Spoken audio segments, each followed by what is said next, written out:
I am going to remove the heatsink off of an AMD CPU while it is running in Windows. The CPU is an A6 3650 based on 32 nanometer.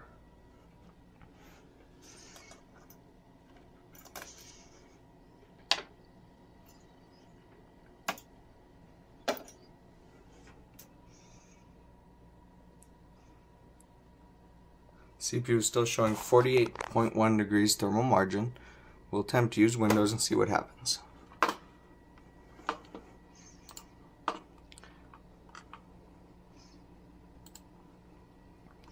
see, everything still appears to run perfectly fine despite the heatsink being removed.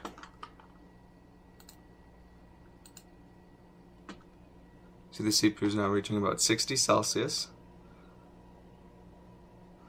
And the fan speed is increasing. The CPU is still within thermal limits. Thermal throttling has begun. The CPU should shortly shut down on high temperature.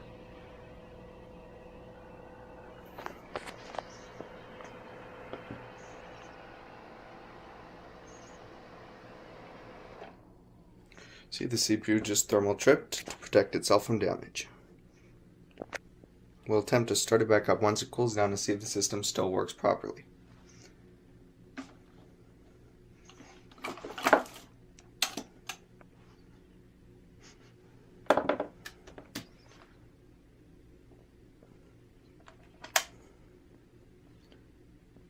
The base of the CPU is about 165 degrees Fahrenheit, measured by a FLIR i3 thermal imager.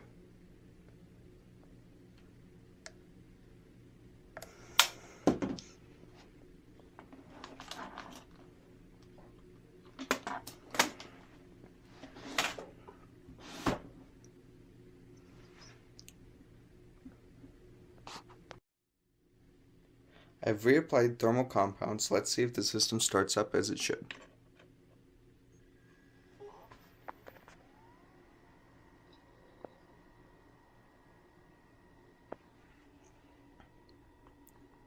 You see there's a chassis fan error because it's not connected. Perfectly normal. You see it's currently booting into Windows.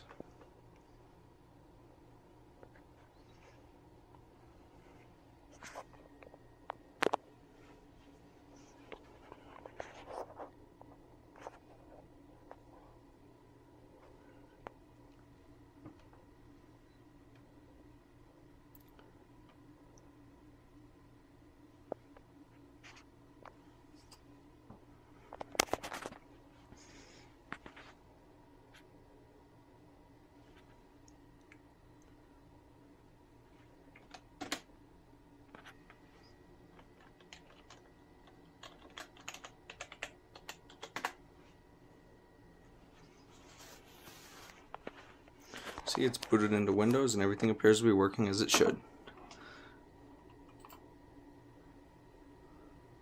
This time I'll remove the heatsink and run a stress test and try to keep the CPU as cool as I can during this process.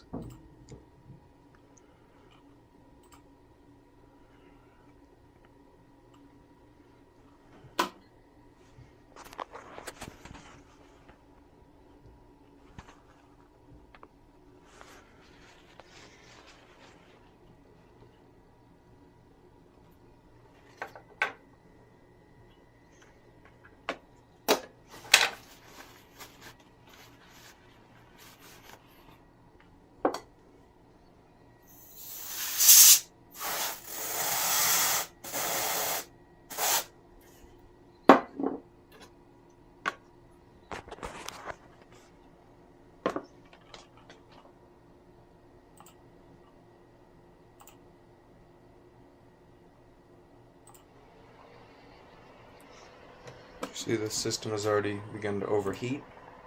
Will more than likely shut off soon. See, it's working perfectly fine as I attempt to find AMD overdrive.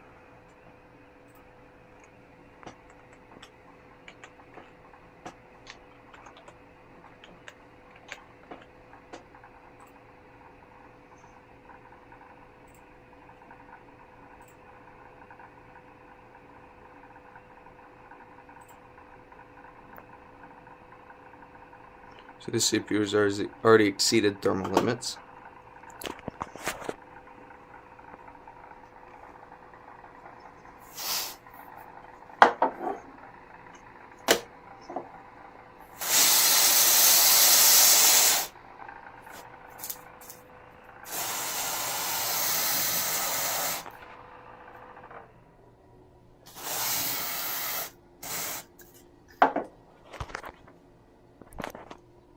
Thermal margin increased to 25 degrees after applying a cryogenic. Let's try and stress test it and see what happens.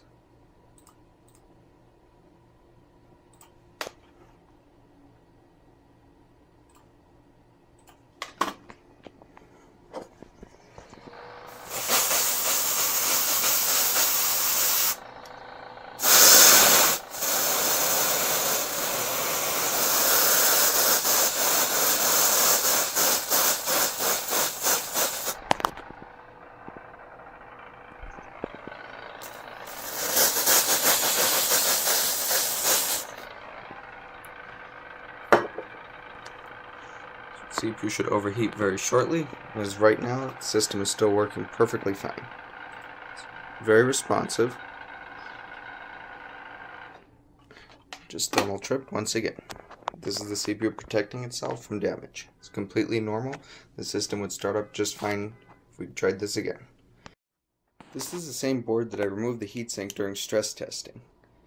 The purpose of this video is either confirm or dismiss water's effect on a modern coded PC board. As you can see, the system is still booted up and still working perfectly fine.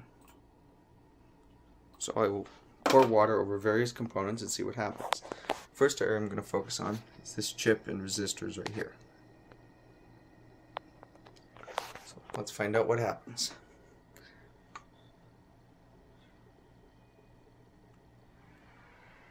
As you see, it is already overheated, or not overheated, but shut down. This board is a Pegatron board. As you can see, it is not proved very durable against water. I've allowed this board about an hour to dry and sprayed it with rubbing alcohol. Let's see if it starts back up as it should.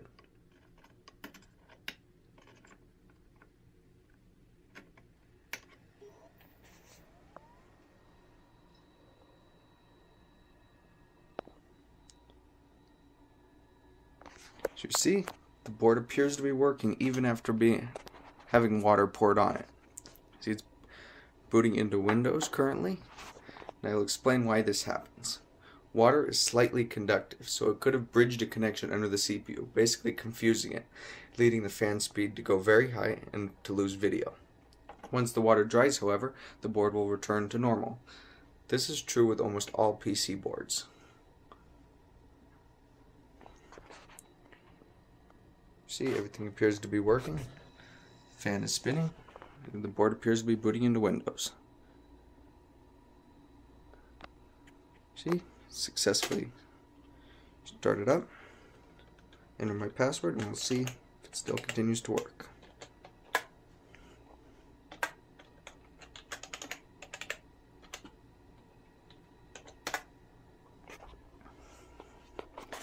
See, it is working. It's booted into Windows successfully and is responsive.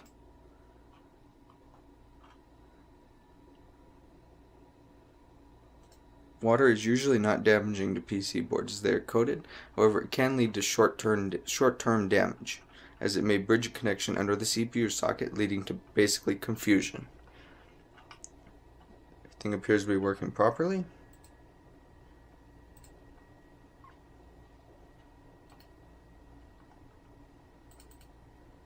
We'll check voltages with HW monitor and see if everything is within spec.